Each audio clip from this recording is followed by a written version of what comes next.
Hello, everyone. Jacob Cox here. I'm a manager of internal sales supporting OneAmerica Care Solutions. Today, we're going to take a deep dive look into efficient long-term care risk coverage for the affluent and explore some of the unconsidered consequences of self-funding LTC. Now, I attached a copy of the slides to the GoToEver control panel that's on your screen, but let us know if you have issues downloading them. Also, this webinar is being recorded, so if you'd like to come back and view the presentation again, please reach out to your OneAmerica internal sales partner. Now, if you've got questions, send them over to caresolutionstraining@oneamerica.com or enter them in the Q&A section of the GoToEver control panel, and we'll get them answered for you after the webinar. Now, at this time, I'd like to introduce our guest speaker. We're joined by David Gresham, who's the analysis manager within our advanced markets team. Dave served in the United States Army in West Germany as a military intelligence analyst and then went on to law school at Indiana University, where he graduated cum laude. After practicing general civil law in Indiana, Dave joined the OneAmerica team in 1992, and it's here that he provides comprehensive advanced sales support to the field by authoring position papers regarding advanced market concepts, assisting the development of marketing brochures, and conducting national education seminars for the member companies of OneAmerica. And with that, I'll pass it off. Dave, thank you for joining us today, and thank you for your service to our country. Well, thank you, Jacob. I'm very happy to be here, and I'm so happy so many of you are listening in today. And with that, we'll just hop right into it. If you have questions, feel free to send those, type those in. And what will happen is, since there's so many on the call today, those will be forwarded to me, and I will respond to those questions that you have during the seminar via email. Jacob will also be back at the end of the session to talk more about that process. Anyway, you see the first slide here, and it says efficient long-term care risk coverage for the affluent. 7 often unconsidered consequences of the self-funding of long-term care.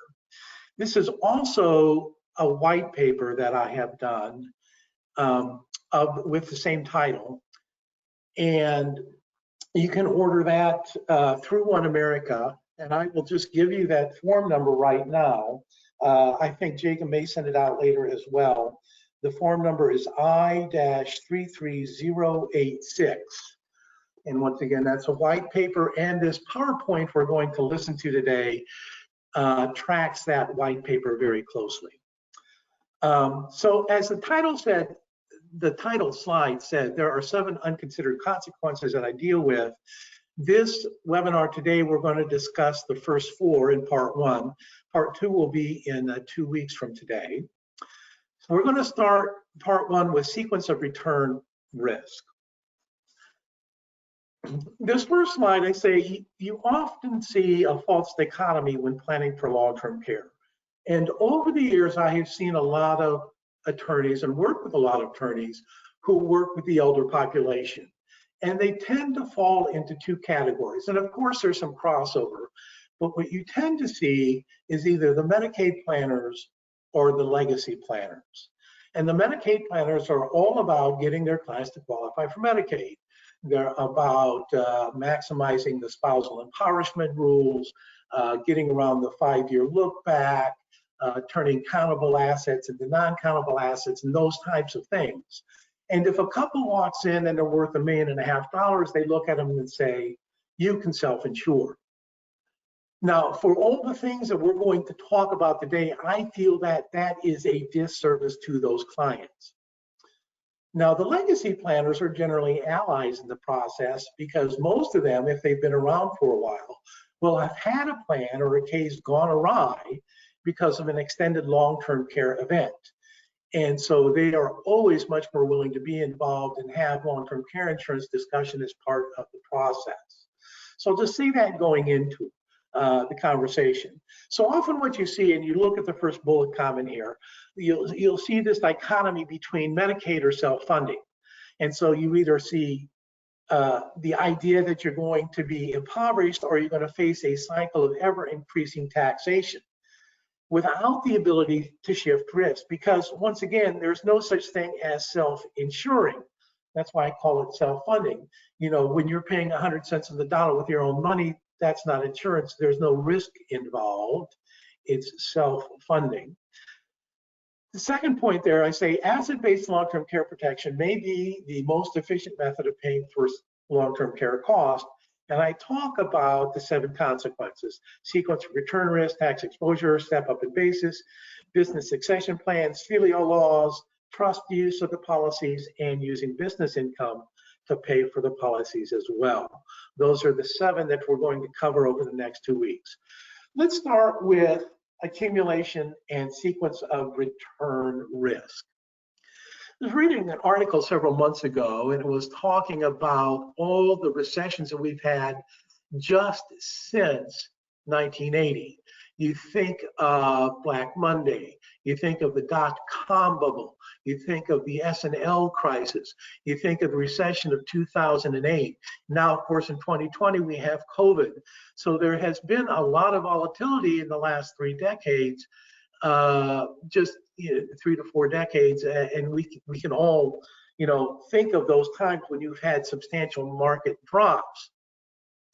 The point of this chart is to say we understand generally that if you are assuming an overall rate of return as you're saving for retirement, the order in which you have positive and negative returns in the market doesn't really matter, as long as your overall rate of return hits what you were assuming in your estimates.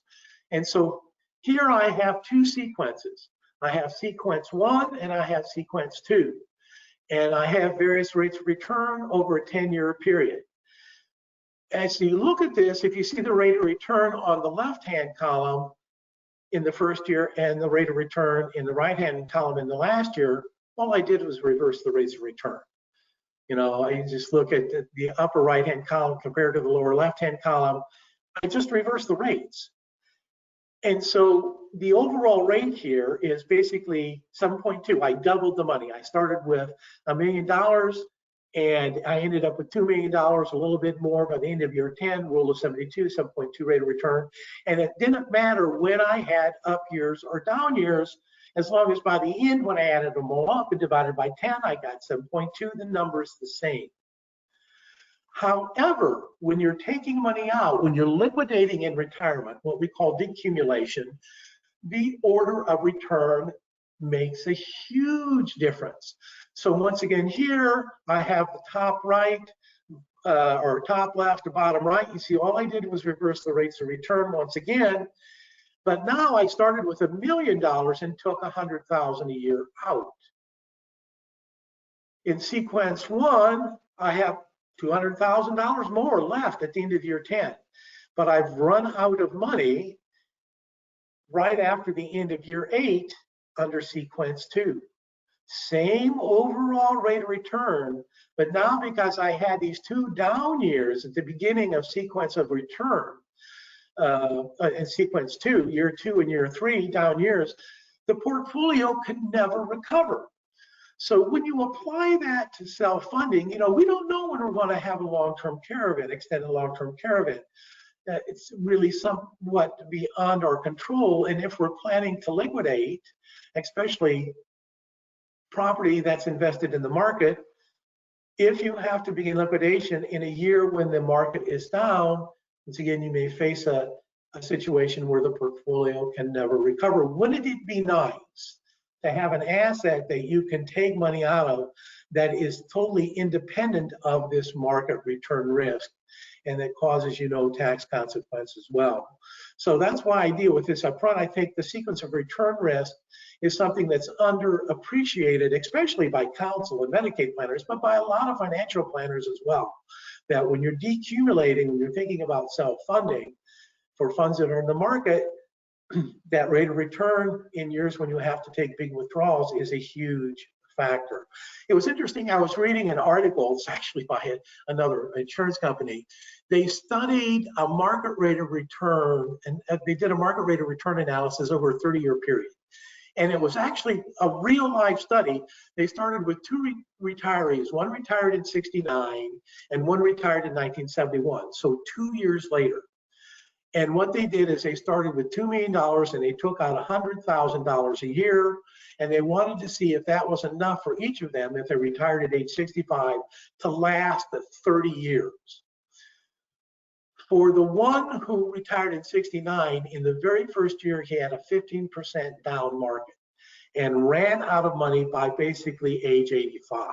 So like in the 21st year of the pattern.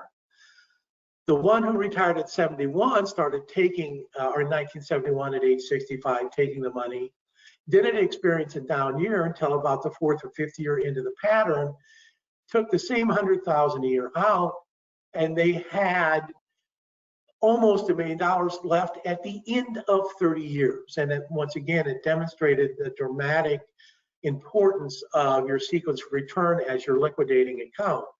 And they did one further thing in the analysis is they stopped taking withdrawals in any of the years that were a down year. And so over that 30-year period, there weren't that many. There were only like 6 down years.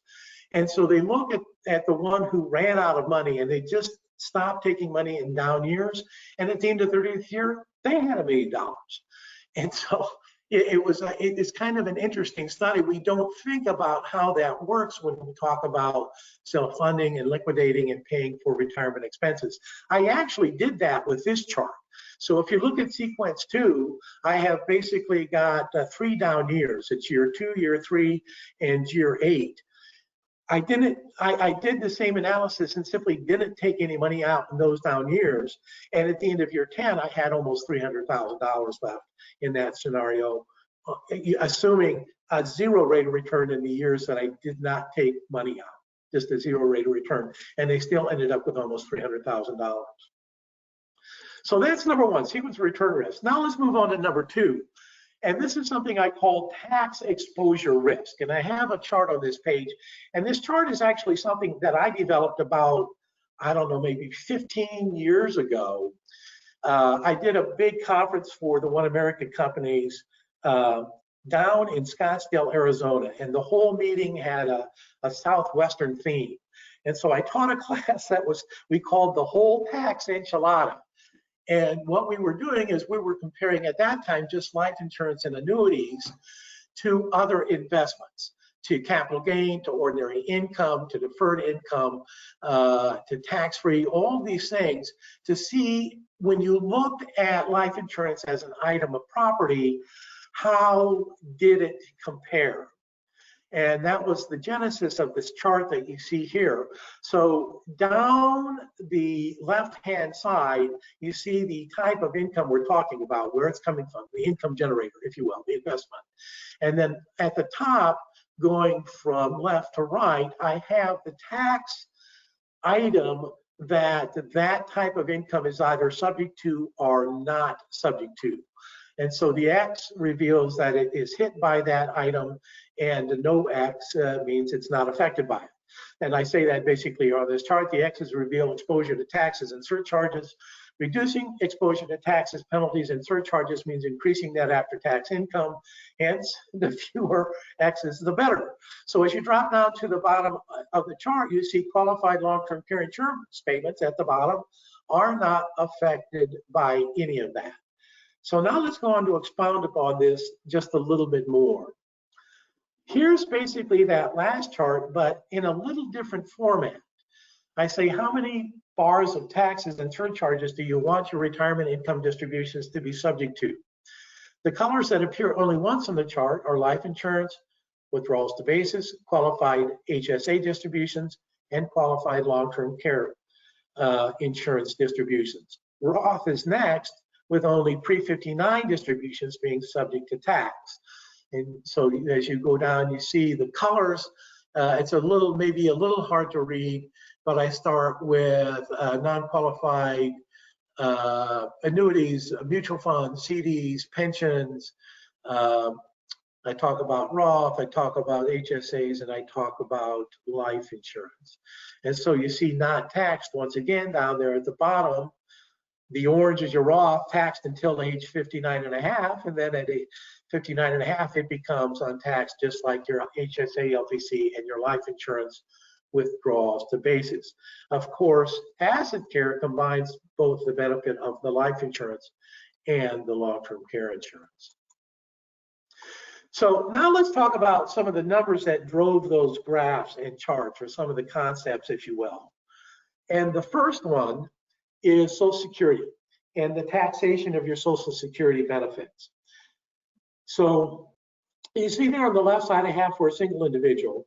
Once you're 65, or whenever you begin drawing all the way up to age 70 now, start drawing your Social Security, those benefits become subject to income tax if your AGI exceeds a certain level. So if you're single and you're making under $25,000 in retirement, none of your Social Security benefits are going to be taxed. If you make between 25 and 34, you're going to have that portion taxed at 50%.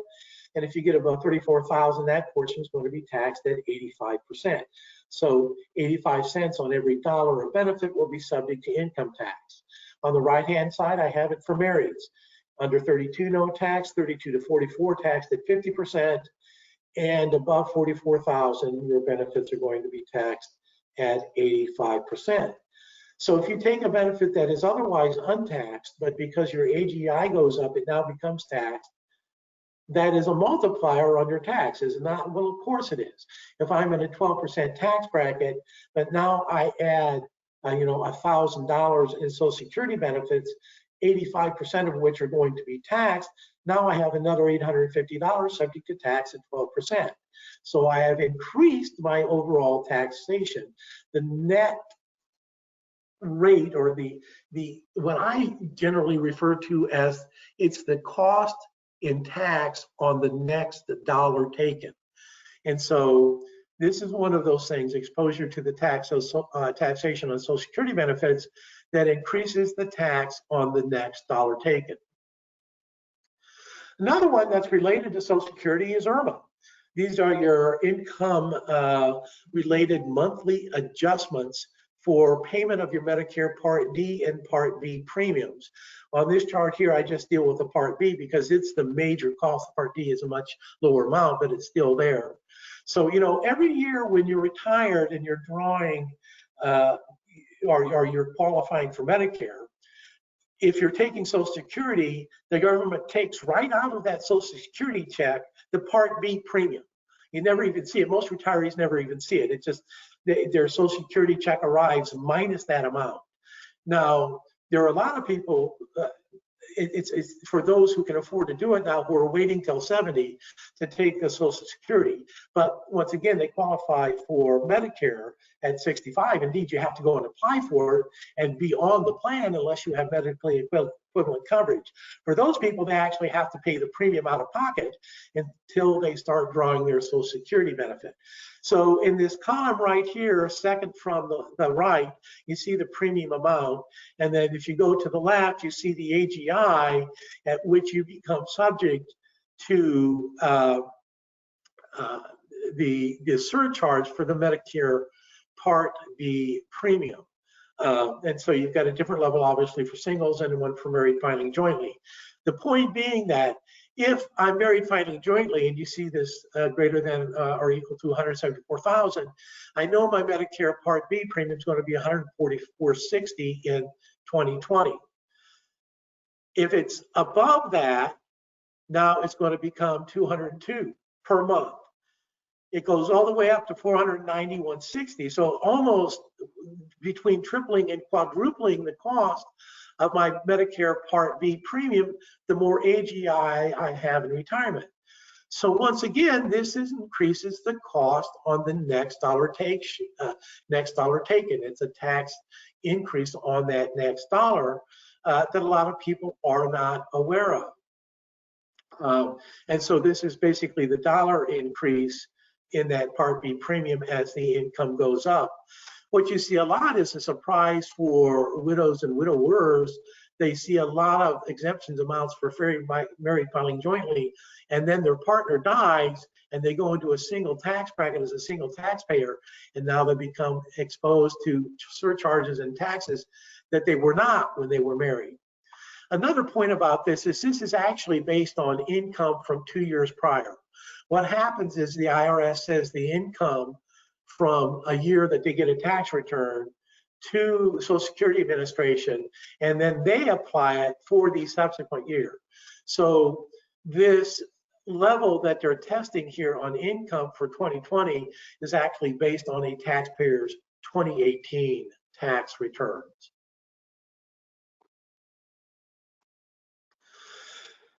Another thing that hits higher income retirees is the so-called Obamacare tax, or the 3.8 net investment income tax. And this was, part of the attempt to help pay for Obamacare, where if your investment income in retirement was above a certain level, you had to pay an extra tax. And these are not indexed for inflation. So they've held steady and are on the books to hold steady. So you become subject to this extra 3.8%. Married filing jointly at 250,000, separately at 125, single at 200, and a household at 200, and a qualifying widower with a dependent child at 250 again. The point about this is, let's say that you have a pension plan, you have Social Security, and now you have to go into a 401k plan or liquidate a mutual fund or a stock portfolio, and you raise your adjusted gross income, and you now push it above that 250. If it's a K plan, what the law says is that the qualified plan is not subject to the tax, but the qualified plan raises your AGI. And if the qualified plan distribution forces your AGI above these thresholds, if you have any other investment income in retirement, it now becomes subject to the tax. And a lot of people don't understand that, how that works as well. So yet you see another layer on top of ordinary income that increases the potential tax on the next dollar taken. So here's an example. It's Dan and Sarah. Let's say that Dan and Sarah have a combined Social Security benefit of $60,000, and let's say they have $45,000 of IRA. It could be K plan, but let's say a qualified retirement income, and they have $15,000 of long-term capital gain. Well, at that $60,000 of income without the Social Security, that would put them in a 12% tax bracket. And so you'd say, okay, Social Security benefits aren't taxed, they have $60,000 of income. If, let's say, they have to go in and take an extra $1,000 for some expense, medical expense, whatever, and they have to go in and take an extra $1,000 and they take it out of the IRA. And you can say, okay, they're in a 12% bracket, that means they pay $120 in taxes. And let's face it, that's the way most people think. But that's not what actually happens. With that $60,000 of income, they increase it now to 61. Guess what? They're over that $44,000 threshold for taxation of 85% of their Social Security benefits.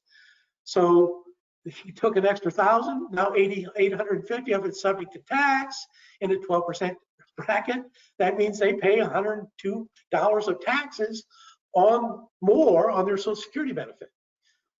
On that $15,000 of long-term capital gain, once again, they had a portion of that capital gain that was in the 0 bracket and a portion that was just beginning to be taxed in the 15% bracket. Now they've got $1,000 more subject to tax at 15%. That increases their tax by $277.50. So when you add the $120 of ordinary income, the $102 in the tax and the Social Security benefits, and the $277.50 on the capital gain, the increase in taxes by simply taking that extra $1,000 was $499.50. So nearly a 50% tax on that, and that's just federal tax. That's not taking into account state tax. And so this is what I think is a very good example of what I call the tax on the next dollar taken. Wouldn't be nice if they had $1,000 and it was a long-term care expense, they could take it from an item that didn't affect their AGI at all. And going back to that chart, so if you remember at the bottom of the charts, I said you've got HSA, you've got long-term care insurance, you've got life insurance withdrawal to basis, and you've got Roth. I would assert to you those are the only four tax neutral investment items in retirement. Even if you go out and buy tax frees, those are thrown back into income for purposes of calculating the taxation on your Social Security benefits. So once again, I don't know if you approach your clients who are nearing retirement and talk about getting a certain amount of their portfolios into those four assets. But I always think it's a good idea to think that way as part of your allocation of assets in retirement. How much do you have in life insurance? How much do you have in long-term care? Have you maximized your HSA? Because once you retire, you can't have that anymore, obviously. But if you have a large one when you retire, you can spend it down on medical expenses in retirement. And then, of course, do you have long-term care insurance? Another thing that ties in somewhat with this income tax planning is really part of basis planning, but it's tied to taxation. And I call it the value of the step up in basis. Most taxpayers now are not subject to federal transfer tax. They're not subject to, the federal estate tax or the generation skipping transfer tax, because those shelter amounts are so high. It's over $11 million per individual, nearly $23 million for a couple that they can shelter from federal estate tax. So really only your ultra wealthy have to deal with that. And of course we run into those clients. We still run into the clients that have the 30, 40, 50 million estates, but by far, most people anymore do not have to deal with federal transfer taxes. So a lot of your legacy planning now is emphasizing step up in basis planning. In other words, maximizing the amount of taxation you can save when items pass to the next generation. And of course, the biggest part of that is the step up in basis at death with stock. So let's look at the left-hand side of the screen here. Let's say I bought, 100, or let's say 1,000 shares of the stock, and I bought it at $300 a share, and I go to sell it at $800 a share. Well, we know that, okay, I've got 500 in capital gains on each share, and I have to pay capital gains tax on that. And under the current tax structure, that'll be either taxed at 0, 15, or 20%. Basically, the first two brackets, you're taxed at 0. The middle brackets are at 15. You get to the highest tax bracket, you're going to be paying it at 20%. Once again, regardless of the rate at which that is taxed, that all goes into the determinant of adjusted gross income. And remember, once again, the taxation of your Social Security benefits, your exposure to the Obamacare tax, your exposure to those IRMA monthly adjustments for your Medicare Part B premium, all those are related to adjusted gross income. So even if you have something taxed at 0%, theoretically, it can raise your AGI, increase your exposure in some other area, and in essence, really be taxed at some level. So once again, that's the point of saying each dollar of capital gain is another dollar of adjusted gross income. However, at death, it's a little bit different. If I, once again, have bought my 1,000 shares of stock at $300 a share, and they grow to $800 a share, and I die with them, and I don't give them away during life, because if I give them away, whoever I give them to during my life gets my basis. They don't get a new basis. But at death, capital gain property gets what's called a step up in basis. And so what happens is the minute I die, my estate takes over those shares, and they have a basis equal to whatever the fair market value is on the date of my death. So let's assume that's $800 per share. I have 0 capital gains. If my child, my heir, goes out and sells it for $800 a share, they have no tax to pay. And if it's 1,000 shares, what have they done? Well, they saved $75,000. So a way to leverage and maximize through this taxation at death is by holding capital gain property. And this kind of goes to, and it's a little bit of a side issue, but what to plan to give to whom. Qualified money, if I leave let's say 100,000 in an IRA to my children, I really haven't left them 100,000. I've left whatever 100,000 is minus their income tax bracket, because they have to pay income tax. It's called income in respect of decedent. However, if I leave them 100,000 in stock, and it doesn't matter what my basis is, I have left them 100,000. So once again, if you have highly appreciated capital gain property and you want that to go into the next generation, wouldn't it be nice not to have to liquidate it and pay tax on it, and leave it to the children and give them that benefit? You know, wouldn't it be nice to have an item that's not taxed if I have an extended long-term care event?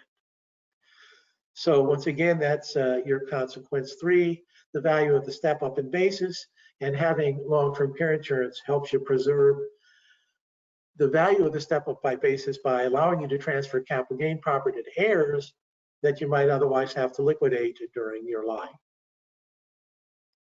The last thing we're going to talk about today is transfer of family businesses. And I said at the very beginning, I tend to, over the years, have seen Medicaid planners and legacy planners. And that the legacy planners are allies because many of them may have a case that's gone awry due to an extended long-term care event. And there are many, many ways you can use long-term care as an aid for succession planning. And what I'm going to talk about here is just one example. Let's say you've got a family business and the parents are the owners. And as in so many family businesses, you've got maybe one child involved with the business who would probably like to take over the business, but you have other non-business children, you know, have left or not involved in the business, but the parents want to leave, if they can, an equal legacy to all of the children. So a lot of what the parents will do often is they'll say, well, we'll leave it all equally to the kids, and the child that wants to run the business can buy out from the other two. And you see buy-sell arrangements like that all the time. But what happens if the parents have an extended long-term care event? If you've just purchased the life insurance, not that you don't want to purchase it, you do, but if you have an extended long-term care event and now the major asset is the family business and the parents have to start liquidating that, there may not be anything to leave to any of the children. Now, the business child who's involved doesn't want that to happen. So he has every incentive to go out and purchase long-term care insurance on the parents. But if he's doing that, he doesn't want the other children who are not involved to share equally the estate of mom and dad's death, because he's covering a big cost up front. So you can create your buy-sell agreement that says every long-term care payment that your business child pays for mom or dad if they become in need of long-term care reduces the cost of the buy-sell that the business child has with the non-business children. So once again, a way of preserving that succession plan with long-term care. And I've listened to a couple business planning seminars during the course of COVID. It seems like you know, that everything's virtual now, and I tend to listen to a little bit more of that stuff. And one of them was talking about what they called the soft middle, and I thought it was a pretty good point. He said most business planners or business owners, when they do planning, forget about the soft middle. And what they meant about with that was that they're planning for the day-to-day operations, you know, inventory, keeping it up, getting the payroll out, all of that stuff. They get the near-term stuff planned for and they deal with it. And they also tend to think about the long term, what's going to happen after my death if I want to transfer it to my kids, and they think about the long-term planning. But they don't think about what can happen in the interim. You know, what happens if, you know, next year I have, I'm in need of long-term care. I have an event that affects my succession plan at my death. And so helping business owners plan for the soft middle is what you can really help them do. And another point was made in that same seminar that I thought was good. And he said, most business owners by definition will not qualify for Medicaid because of the ongoing business. It's an asset that they can't give away to get around the 5-year look-back rule. It's an asset for many of them that they plan on generating their retirement income.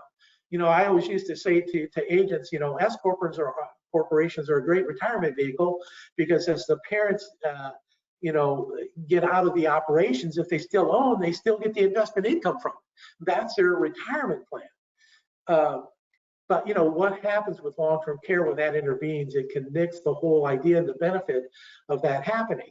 Another thing that happens is, and I'm going to talk some about this next 2 weeks from now with the filial laws, is most of the states, well, all the states actually have what they call MERP, and that's your Medicaid Estate Recovery Program. A family business that's generating income is exempt from whether or not a person qualifies for Medicaid because it's income producing property, which is exempt. However, if they own it at their death, it becomes subject to the Medicaid Estate Recovery Program, where the state's going to go look to the probate estate and try to recover what they paid in Medicaid benefits for that person over their lives. And that can really hit a family business. I've seen it happen with family farms. And so once again, wouldn't it be nice if you have something that doesn't increase your AGI, doesn't increase your tax exposure, is not subject to sequence of return risk, all of these things, and can cover your long-term care, and better yet, with asset-based long-term care, if you never have a claim, gives your children a tax-free death benefit. And so I think that's one of the reasons these products fit so well in these situations. And I think sometimes we lose the fact of how flexible and how viable these products are across many different situations. So with that, that's the end of the discussion that I have for you today. Once again, next 2 weeks from now, we're going to talk about exposure to filial laws, the use of these asset-based long-term care products with trusts and the issues that arise. And then the last one, we're going to talk about what is the tax treatment when an employer is providing asset-based long-term care to an employee, and what are the benefits of that. So with that, I'll conclude, and I'll turn it back over to Jacob. And once again, I thank you all for joining today, and appreciate the opportunity to speak to you. Thank you, Dave, and thank you everyone for your time and attention. Again, if you'd like a copy of the slides, the recording, or the white paper, please reach out to us, your One America internal sales partner, or feel free to email me at caresolutionstraining@oneamerica.com, and we'll get those over to you. Thank you again, everyone. Until next time, be well.